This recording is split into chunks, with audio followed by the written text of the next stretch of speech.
Hi friends, welcome back to Ushas food world. ഇന്ന് ഞാൻ വന്നിരിക്കുന്നത് ഒരു ബ്രേക്ക്ഫാസ്റ്റ് റെസിപ്പിയുമായിട്ടാണ്. ഒരു സ്പെഷ്യൽ ആയിട്ടുള്ളൊരു പുട്ടിൻ്റെ റെസിപ്പിയാണിത്. നാടപ്പുട്ടാണിത്. ഇത് വെറൈറ്റി ആയിട്ടുള്ളൊരു പുട്ടാണ്. ഇവിടെ ഞാൻ ഇതിന് കോമ്പിനേഷനായിട്ട് എടുത്തിട്ടുള്ളത് ചിക്കൻ കറിയാണ്. ചിക്കൻ കറി കൂടാതെ ഏത് കറിയും കൂട്ടി നമുക്കിത് കഴിക്കാം. പ്രധാനപ്പെട്ട കോമ്പിനേഷനായിട്ട് എനിക്ക് തോന്നിയിട്ടുള്ളത് തേങ്ങാപ്പാലാണ്. തേങ്ങാപ്പാലും കൂട്ടി കഴിക്കാൻ വളരെ ടേസ്റ്റാണ് ഈ പുട്ട്. ഇതിനു മുന്നേ വെറൈറ്റി ആയിട്ടുള്ള എഗ്ഗ് പുട്ടിൻ്റെയും ചിക്കൻ പുട്ടിൻ്റെയും വെജിറ്റബിൾ പുട്ട് ബിരിയാണിയുടെയും റെസിപ്പി ചെയ്തിട്ടുണ്ടായിരുന്നു. അത് കാണാത്തവർക്കായി ലിങ്ക് ഞാൻ താഴെ ഡിസ്ക്രിപ്ഷൻ ബോക്സിൽ കൊടുത്തേക്കാം. ഇനി നമുക്ക് നാടപ്പുട്ട് എങ്ങനെ റെഡിയാക്കി എടുക്കാമെന്ന് നോക്കാം. അതിനായി അരിപ്പൊടി എടുക്കണം. 3 കപ്പ് അരിപ്പൊടിയാണ് വേണ്ടത്. അപ്പപ്പൊടിയാണ് ഞാനിവിടെ എടുത്തിട്ടുള്ളത്. ഇതിലേക്ക് ആവശ്യത്തിന് ഉപ്പ് ചേർത്ത് കൊടുക്കണം. അതിനുശേഷം നമുക്കിതൊന്ന് മിക്സ് ചെയ്ത് കൊടുക്കാം. അതിനുശേഷം ഒരു പാത്രത്തിൽ കുറച്ച് വെള്ളം തിളപ്പിക്കാൻ വേണ്ടി വെക്കണം.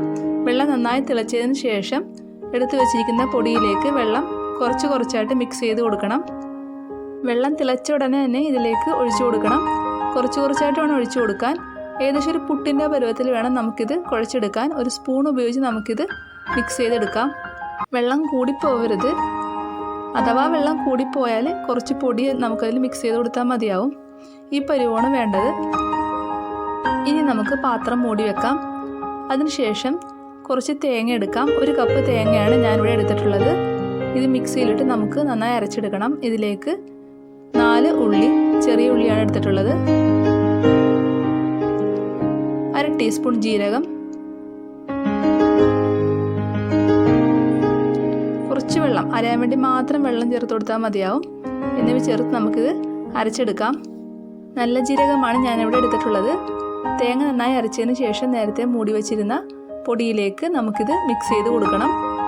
അതിനുശേഷം നമുക്കിത് നന്നായി മിക്സ് ചെയ്ത് കൊടുക്കാം. തേങ്ങ അരക്കുമ്പോൾ വെള്ളം കൂടിപ്പോവാതിരിക്കാൻ പ്രത്യേകം ശ്രദ്ധിക്കണം.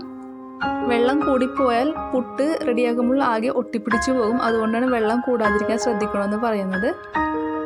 ഏകദേശം ഒരു ചപ്പാത്തി മാവിൻ്റെ പരുവത്തിൽ വേണം നമുക്കിത് കുഴച്ചെടുക്കാൻ. നന്നായി അമർത്തി കുഴക്കണം.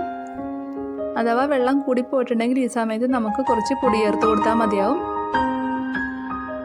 ഇപ്പോൾ നന്നായി കുഴച്ചെടുത്തിട്ടുണ്ട്. ഇനി ഇത് വലിയ ഉരുളകളാക്കി നമുക്കിത് മാറ്റണം. ഏകദേശം ഈ വലിപ്പത്തിലുള്ള ഉരുളകൾ വേണം എടുക്കാൻ.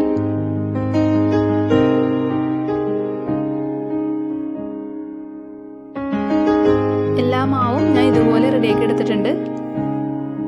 ഇനി ഇതൊരു ഇടിയപ്പ പ്രസ്സിലിട്ട് പ്രസ് ചെയ്തെടുക്കണം. ഈ രീതിയിലുള്ള ഒരു അച്ചാണ് നമ്മൾ ഇതിനുവേണ്ടി ഉപയോഗിക്കുന്നത്.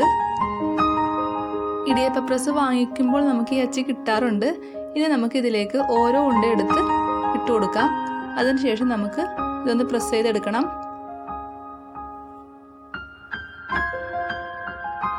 പുട്ടുകണയിലേക്കാണ് നമ്മൾ ഇത് പ്രസ് ചെയ്തിടുന്നത്. പുട്ടുകണ ഈ സമയത്ത് നമ്മൾ റെഡിയാക്കി വെക്കണം.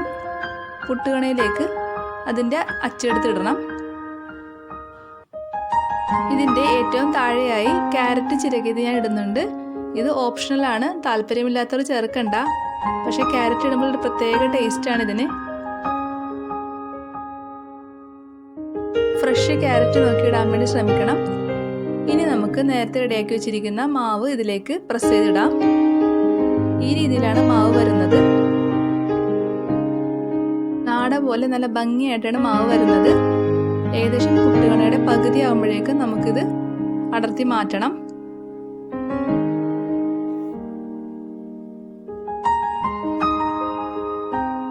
ഞാനിപ്പോൾ അടർത്തി മാറ്റുന്നുണ്ട്. ഇനി ഇതിലേക്ക് കുറച്ച് ചിരകിയ തേങ്ങ ചേർക്കാം.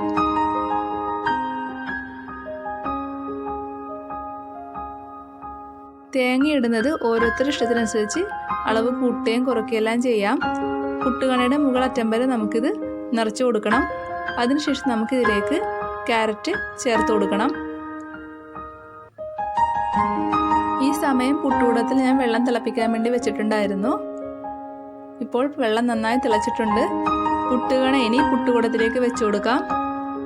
കണയിലൂടെ നന്നായി ആവി വന്നതിന് ശേഷം നമുക്കിത് കുടത്തിൽ നിന്നെടുത്ത് മാറ്റണം. ആവി വന്ന ഉടനെ മാറ്റരുത്. അങ്ങനെ ചെയ്താൽ പൊടി വേവുകയില്ല. ആവി വന്ന് കുറച്ച് സമയം കഴിഞ്ഞ ശേഷം മാത്രമേ നമുക്കിത് മാറ്റാവൂ. ഇപ്പോൾ നന്നായി വെന്തിട്ടുണ്ട്. നമുക്കിനി ഇത് കുത്തി നോക്കാം. നമ്മുടെ അടിപൊളിയായിട്ടുള്ള നാടപ്പുട്ട് ഇവിടെ റെഡി ആയിട്ടുണ്ട്. ഏത് കറിയോടൊപ്പം നമുക്കിത് കഴിക്കാം. എല്ലാവർക്കും വീഡിയോ ഇഷ്ടപ്പെട്ടെന്ന് വിചാരിക്കുന്നു. ഇഷ്ടമായെങ്കിൽ വീഡിയോ ഷെയർ ചെയ്യാനും ലൈക്ക് ചെയ്യാനും മറക്കരുതേ. എൻ്റെ ചാനൽ ഇതുവരെ സബ്സ്ക്രൈബ് ചെയ്യാത്തവരുണ്ടെങ്കിൽ ചാനൽ സബ്സ്ക്രൈബ് ചെയ്യാനും അതിനടുത്തുള്ള ബെല്ലൈക്കൺ പ്രസ് ചെയ്യാനും മറക്കരുതേ. Okay friends, thank you. അടുത്ത വീഡിയോയിൽ കാണാം. Have A nice day.